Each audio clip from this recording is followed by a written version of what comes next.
ये कहानी है एक ऐसे आदमी की जिसे आपकी और मेरी तरह ही हाथ गाड़ी चलाने और नीली फिल्में देखने की लत है। सुबह से लेकर शाम तक सिर्फ यही सब उसके माइंड में चलता रहता है। लेकिन एक दिन अचानक से उसकी बहन उसी के साथ आकर रहने लगती है, जिसके बाद उसकी जिंदगी पूरी तरह बदल जाती है। इस फिल्म का नाम है शेम और अगेन। अगर आप अपने मम्मी पापा के संस्कारी बच्चे हो और आपको ये सब पसंद नहीं तो वीडियो को यहीं स्टॉप करके चले जाओ, पर जो हरामी मानुस है वो हेडफोन्स लगाओ, रजाई में घुस जाओ। फिल्म की शुरुआत करते हैं। तो कहानी की शुरुआत 30 साल के आदमी करकेटा से होती है, जो न्यूयॉर्क सिटी में किसी आईटी सेक्टर में काम करता है। करकेटा एक ठरकी किस्म का बंदा है। लोग जहां सुबह उठकर अनुलोम विलोम करते हैं, वो उठते ही अपनी हाथ गाड़ी चलाता है। दिन भर वो इसी के बारे में सोचता रहता है, इतना कि जब वो मजदूरी भी नहीं कर रहा होता तब भी इसी के बारे में इमेजिन करता है। वो ऑफिस में अपने वर्क कंप्यूटर में नीली फिल्में देखता है और कई बार तो ऑफिस के वॉशरूम में भी जाकर बच्चे फ्लश कर देता है। ठरक इसके सर पर इस कदर हावी हो चुका होता है कि ऑफिस जाते टाइम, ऑफिस से वापस आते टाइम लड़कियों को गंदी नजर से घूरता है। रात को क्लब जाता है लड़कियों के साथ गधा मजदूरी करने, और अगर इनसे भी इसको संतोष नहीं होता तो साला किसी प्रोस्टिट्यूट को बुलाकर खुद को सेटिस्फाई करता है। इसकी एक बहन भी होती है जिसका नाम है चूसली। चूसली लॉस एंजलिस में रहती है और पिछले कई दिनों से वो करकेटा को लगातार कॉल्स कर रही है, लेकिन करकेटा किसी रीजन से उसको इग्नोर कर रहा था। एक दिन ऑफिस जाते टाइम मेट्रो में वो एक लड़की को देखता है। वो लड़की भी उसे घूर रही होती है, लेकिन कुछ ही देर में वो लड़की समझ जाती है कि करकेटा उसके खेतों में अपना हल चलाना चाहता है, इसलिए वो अपना स्टॉप आते ही जल्दी से उतर जाती है, जिस पर करकेटा भी मेट्रो से निकलकर उसका पीछा करने लगता है। मगर वो लड़की भीड़ में कहीं मिस्टर इंडिया हो जाती है। इसके बाद करकेटा अपने ऑफिस पहुंचता है, जहां हम उसके बॉस खटमल को देखते हैं। हालांकि खटमल उसका बॉस था, बट दोनों काफी फ्रेंडली थे।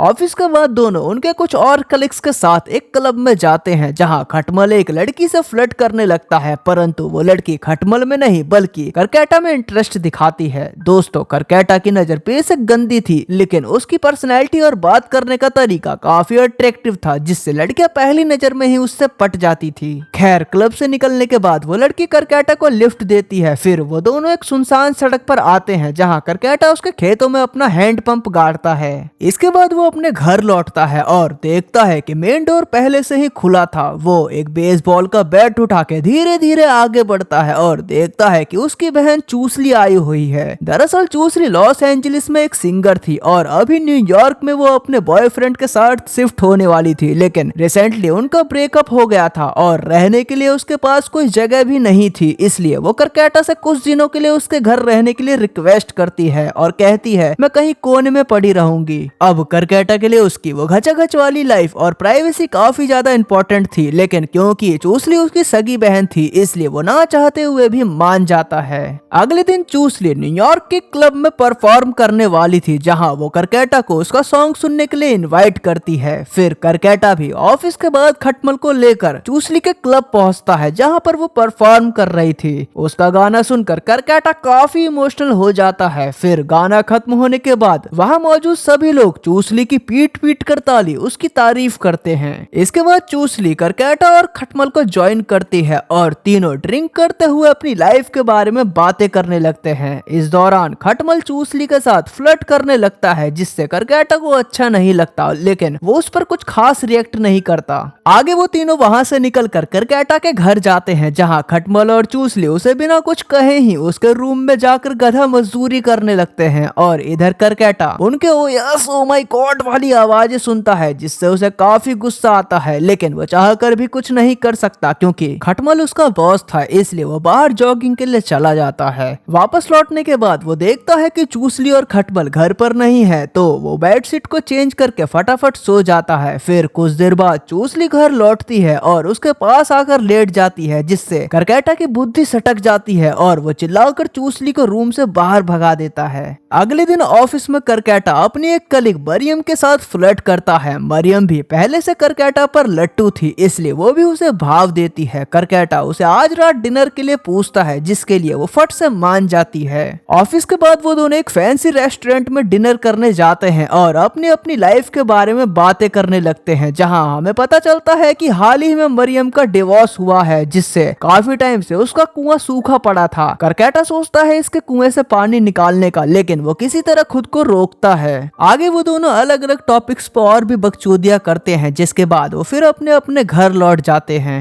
अब घर आने के बाद करकेटा सीधा वॉशरूम में जाकर अपना चरखा चलाने लगता है, लेकिन तभी अचानक चूसली उसे ये करता देख लेती है। वो हंसते हुए बाहर आती है, जहां उसे करकेटा का लैपटॉप मिलता है जिसमें नीली फिल्मों का भंडार भरा हुआ था और एक लड़की साइट पर लाइव परफॉर्म भी कर रही थी। इतने में वहां करकेटा भी आ जाता है और लैपटॉप को बंद कर देता है और चूसली पर भड़क जाता है कि साली जब से तू यहाँ आई है तब से मुझ पर सीआईडी की तरह नजर बनाई हुई है और मेरी प्राइवेसी के एल लगा हैं तूने। जिस पर चूसली उससे माफी भी मांगती है, मगर करकेटा उसके ऊपर और चिल्लाता है, जिससे अपसेट होकर चूसली घर से बाहर निकल जाती है। जिसके बाद करकेटा अपने लैपटॉप के साथ साथ सारी नीली फिल्मों की कलेक्शन और मैगजीन्स को एक पॉलीथिन में भरकर बाहर फेंक देता है। अगले दिन ऑफिस में करकेटा सीधा जाकर मरियम से मिलता है और उसको किस करता है। ये दोनों एक महंगे से होटल में जाते हैं, जहां मरियम से छुपकर करकेटा गंजी हीरोइन का सेवन करता है। जिसके बाद दोनों गधा मजदूरी करते हैं, लेकिन ज्यादा भंट होने के कारण करकेटा का खड़ा नहीं हो पाता, जिससे नाराज होकर मरियम वहां से चली जाती है। फिर आगे जब उसके गंजी हीरोइन का नशा उतरता है तो वो एक प्रोस्टिट्यूट को वहां बुलाकर खुद को सेटिस्फाई करता है। आगे जब वो घर पर कार्टून देख रहा होता है तब चूसली बाहर से आती है। वो खटमल को कॉल करने की कोशिश कर रही थी। करकेटा उससे कहता है कि तू खटमल से दूर रहे क्योंकि वो मेरा बॉस है और उसकी एक फैमिली भी है। इसके लिए चूसली उससे माफी मांगती है, बट करकेटा और भी ज्यादा चिढ़ जाता है। वो कहता है मुझे नहीं पता कि तू कहाँ जाएगी, पर कल के कल ही तू मेरे घर से निकल जा।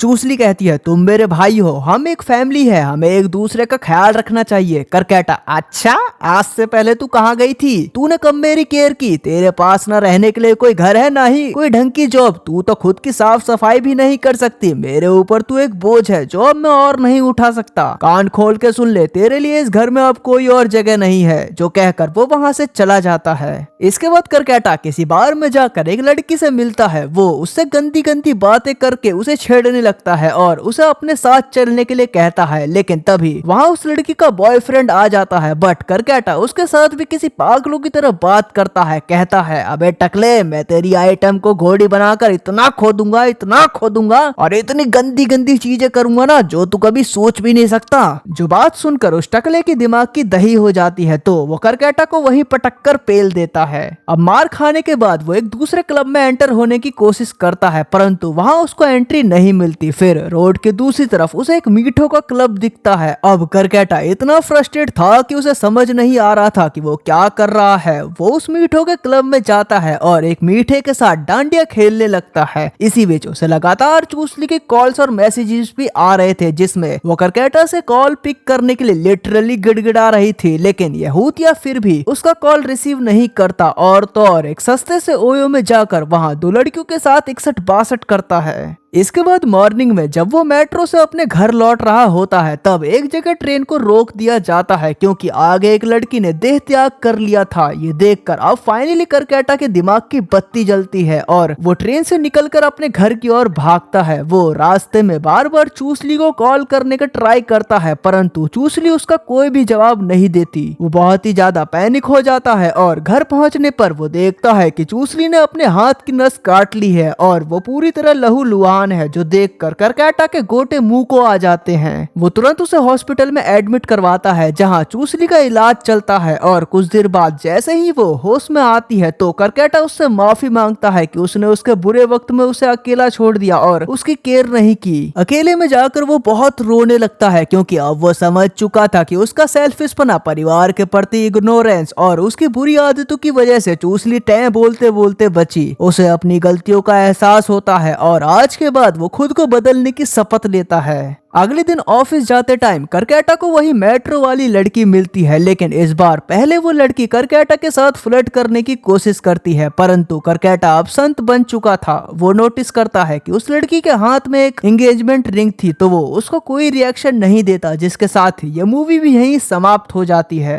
तो दोस्तों अब कंक्लूजन पर आए तो इस मूवी की स्टोरी हमें बहुत कुछ सिखाती है। अगर करकेटा के कैरेक्टर पर ध्यान दिया जाए तो उसका कैरेक्टर काफी अजीब है। गधा मजदूरी के लिए उसका एडिक्शन इस लेवल तक पहुंच गया है कि अभी गधा मजदूरी उसके ऊपर पूरी तरह से हावी हो चुकी है। वो सुबह उठकर सबसे पहले अपना चरखा चलाता है, ऑफिस में मेट्रो में लड़कियों को गंदी नजर से ताड़ता है, गंदी मैगजीन्स पढ़ता है, नीली फिल्में देखता है। उसे पता है कि गधा मजदूरी के लिए कहाँ कहाँ जाना है। ये उसकी लाइफ का एक अहम हिस्सा बन चुका है जो काफी गंभीर है। इट्स मेंटल डिसऑर्डर, दिमाग की बीमारी है ये। इसमें बॉडी में कोई प्रॉब्लम नहीं बट मेंटली बहुत है। ये मूवी हमें बताती है कि गधा मजदूरी ऐसे नहीं करनी चाहिए। गधा मजदूरी भला किसको पसंद नहीं, लेकिन हमें हमारी लाइफ में एनी टाइम इसके बारे में सोच सोच कर सपने नहीं देखने चाहिए। एक दिन में बार बार नहीं हिलाना चाहिए, ये बहुत ज्यादा अनहेल्दी है। बहुत से लोगों के लिए हुदाई एक एडिक्शन बन चुका है but this is not a happiness. ये काफी बड़ी प्रॉब्लम है। ये आपको लाइफ के ऐसे मोड पर पहुंचा देगा जहां आप हर टाइम हुदाई के लिए तरस जाएंगे। और इस बात को एक्सप्लेन करता है वो सीन जहां करकेटा की तड़प हुदाई के लिए इतनी बढ़ गई थी कि वो एक मीठों के क्लब में जाकर एक लड़के के साथ डांडिया खेलने लगता है जबकि वो खुद मीठा नहीं था। करकेटा की लाइफ में असली प्रॉब्लम तो तब आती है जब उसकी बहन चूसली अचानक से आकर उसके साथ रहने लगती है। हालांकि चूसली के लाइफ के अलग पंगे थे, लेकिन उसके आने से करकेटा की प्राइवेसी एकदम से खत्म हो जाती है। वो धीरे धीरे फ्रस्ट्रेट होने लगता है। अगर आपने ठीक से ध्यान दिया हो तो एक बार चूसली उसे अपना चरखा चलाते हुए जब पकड़ लेती है, उसकी नीली फिल्मों के कलेक्शन को देख लेती है, तो करकेटा काफी गुस्सा हुआ था जस्ट बिकॉज उसे फील हुआ कि वो एक्सपोज हो चुका था, जिससे वो उसके ऊपर अटैक करता है, उसे काफी खरी खोटी सुनाता है। जबकि चूसली इसके लिए उससे सॉरी भी बोलती है, लेकिन उस टाइम उसे घंटा फर्क नहीं पड़ता। मगर एंड में चूसली के देह त्यागो प्रयासों के चलते उसे रियलाइज हुआ कि कैसे उसकी बुरी आदतों की वजह से वो अपनी सगी बहन को खोते खोते बचा। देखो, 100 बात की एक बात, हिलाना अच्छी बात है, लेकिन जब किसी चीज की अति होने लगती है तो वो हमें सर्वनाश की ओर ले जाती है। आपने हमेशा ये नोटिस किया होगा, आप नीली फिल्म देखते हो तो आपके मन में गंदे गंदे ख्याल आते हैं। आपका हिलाने के बाद सेल्फ कॉन्फिडेंस गिर जाता है, खुद में आप गिल्टी फील करते हो। कई बार तो आपने ये भी नोटिस किया होगा कि जब आप नीली फिल्म देखने के बाद किसी अपने करीबी से मिलते हो तो ना चाहते हुए भी माइंड के किसी कोने में कभी ना कभी तो आपको उनके लिए भी वैसे ख्याल आते ही हैं, जो काफी गलत बात है। ऐसा करने से आप अपने करीबियों को खोने लगोगे, लोगों के बीच में आपकी इमेज खराब होगी, खुद को आप इतना अकेला कर दोगे, लाइफ के उस पॉइंट तक पहुंच जाओगे जहां अगर आपकी प्राइवेसी में किसी ने थोड़ा भी खलल डाला तो आपके लिए उसके मन में एक बुरा भाव प्रकट होगा, जिससे रिश्ते बिगड़ेंगे। वैसे मैं ये सारा ज्ञान जो दे रहा हूँ वो सिर्फ लड़कों पर ही लागू नहीं होता, लड़कियों पर भी लागू होता है, क्योंकि वो भी तो देखती है नीली फिल्में, वो भी करती है अंदर बाहर उंगली। तो सुधर जाओ, इन सब चीजों को लिमिट में रखो। बाकी मेरा काम था समझाना, समझना ना समझना आपके ऊपर है। अरे भाई, आपकी उंगली आपका औजार, अब इससे ज्यादा और क्या कहूँ मैं यार। लेकिन हाँ, वीडियो आपको पसंद आई हो तो उसे लाइक करना, शेयर करना और चैनल को सब्सक्राइब भी। मिलते हैं नेक्स्ट वीडियो में, टाटा।